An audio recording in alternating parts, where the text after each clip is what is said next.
Hello प्यारे बच्चों, आज की इस वीडियो में देखेंगे 8th ग्रेड अभ्यास पुस्तिका सत्र आपका 2025-26 की आपकी न्यू बुक है कक्षा 7 विषय सामाजिक विज्ञान। तो प्यारे बच्चों, आपको जो है इस वीडियो में लास्ट तक बने रहना है जिससे कि आपको सभी प्रश्नों के जो है संपूर्ण सॉल्यूशन आपको मिल सके। तो देखिए यहाँ पे दिया है आपका अनुकरणिका, सारे पाठों के नाम दिए हुए हैं। तो चलिए आज की इस वीडियो में देखेंगे अध्याय 2 में दिया है आपका राजा और उनके राज्य। तो चलिए शुरू करते हैं। अध्याय 2 है राजा और उनके राज। पहला प्रश्न आता है आपका, राज और राजेंद्र प्रथम द्वारा निर्मित किस स्थान के मंदिर स्थापत्य और मूर्तिकला की दृष्टि से उत्कृष्ट है? तो आपका जो उत्तर हो जाएगा बी नंबर, तंजावुर और गंगई कोडचुलपुरम। इसके बाद नेक्स्ट है आपका दूसरा में है, चोल काल में नाडु कहा जाता था। तो आपका उत्तर हो जाएगा ए नंबर, गांवों का समूह। तीसरा में है, गंगा घाटी में गुर्जर प्रतिहार राष्ट्रकूट और पालवंश के शासक सदियों तक किस नगर पर नियंत्रण के लिए आपस में लड़ते रहे? तो आपका उत्तर हो जाएगा डी नंबर, कन्नौज। इसके बाद नेक्स्ट क्वेश्चन आता है आपका चौथा में है, 9वीं शताब्दी में तमिलनाडु में नदी की शाखाओं में पानी के प्रवाह को नियंत्रित करने के लिए किसका प्रयोग किया जाता था? तो आपका उत्तर हो जाएगा डी नंबर, हौज का। इसके बाद आता है आपका पांचवा में है, नीचे दिए गए चित्र का अवलोकन कीजिए, यह कृति किस राजवंश से संबंधित है? तो आपका उत्तर हो जाएगा बी नंबर, राष्ट्रकूट।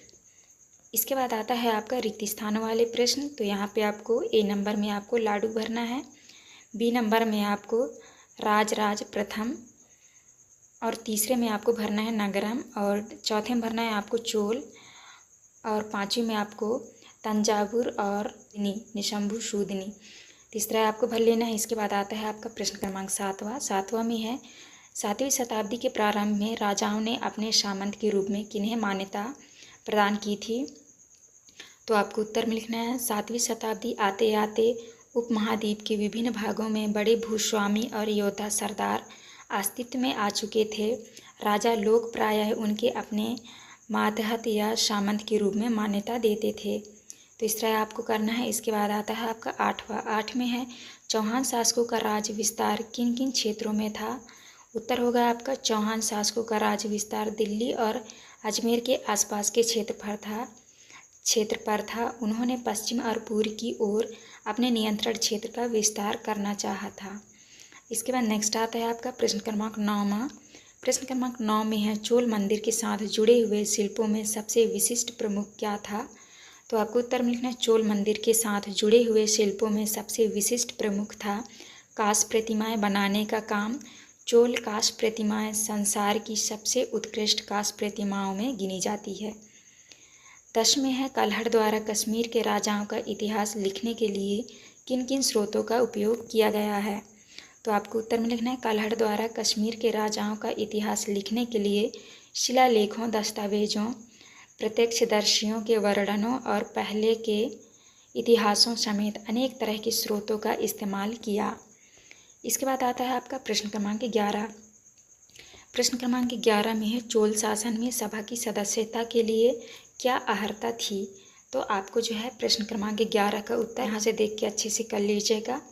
इसके बाद जो है आपका नेक्स्ट क्वेश्चन आता है प्रश्न क्रमांक 12 में है, उत्तर मेरूर से प्राप्त अभिलेखों के अनुसार समिति के चयन का कौन सा तरीका अपनाया जाता था? तो आपको उत्तर में लिखना है, अभिलेखों के अनुसार समिति के चयन का तरीका, पहला है, सभा की सदस्यता के लिए इच्छुक लोगों को ऐसी भूमि का स्वामी होना चाहिए जहां से भू राजस्व वसूला जाता है। दूसरा में है, उनके पास अपना घर होना चाहिए। तीसरा है, उनकी उम्र 35 से 70 के बीच होनी चाहिए। चौथा है, उन्हें वेदों का ज्ञान होना चाहिए। और पांचवा पॉइंट है, उन्हें प्रशासनिक मामलों की अच्छी जानकारी होनी चाहिए। इसके बाद आता है आपका 13। प्रश्न क्रमांक 13 में, चोल राजाओं के समय विकसित स्थापत्य एवं मूर्तिकला की विशेषताएं लिखिए। आपको जो है प्रश्न क्रमांक 13 का उत्तर आप यहाँ से कर लीजिएगा। इसके बाद नेक्स्ट क्वेश्चन आता है आपका 12। प्रश्न क्रमांक 14 में है, चालुक्य राजाओं को हराकर दंतीदुर्ग द्वारा किए गए अनुष्ठान का विवरण लिखिए। प्रश्न क्रमांक 14 का उत्तर आप यहाँ से कर लीजिएगा। इसके बाद नेक्स्ट आता है आपका 15। चोल राजाओं के समय कृषि एवं सिंचाई की क्या व्यवस्था थी? तो आपको जो है उत्तर 15 का यहाँ से देख के कर लेना है। इसके बाद नेक्स्ट आता है आपका प्रश्न क्रमांक 16। 16 में है चोलकालीन प्रशासन व्यवस्था की प्रमुख विशेषताएं लिखिए। तो आपका पहला विशेषता है चोलकालीन प्रशासन व्यवस्था में किसानों की बस्तियां उर कहलाती थी। दूसरा में है गांव की बस्तियों के समूह को नाडु कहा जाता था। तीसरा पॉइंट है ग्राम परिषद और नाडु न्याय करने और कर वसूलने जैसे कई प्रशासनिक कार्य करते थे। चौथा पॉइंट है सिंचाई के कामकाज, बाग बगीचों, मंदिरों इत्यादि की देखरेख के लिए सभा में विभिन्न समितियां होती थीं। चौथा पॉइंट है धनी भूस्वामियों को चोल राजाओं ने सम्मान के रूप में अरियार जैसी उपाधि दी। तो इस तरह से आपको करना है। इसका आपका लास्ट क्वेश्चन। यहाँ पे हमारी वीडियो कंप्लीट होती है। वीडियो अच्छी लगे तो प्लीज़ हमारे चैनल को लाइक एंड सब्सक्राइब करें।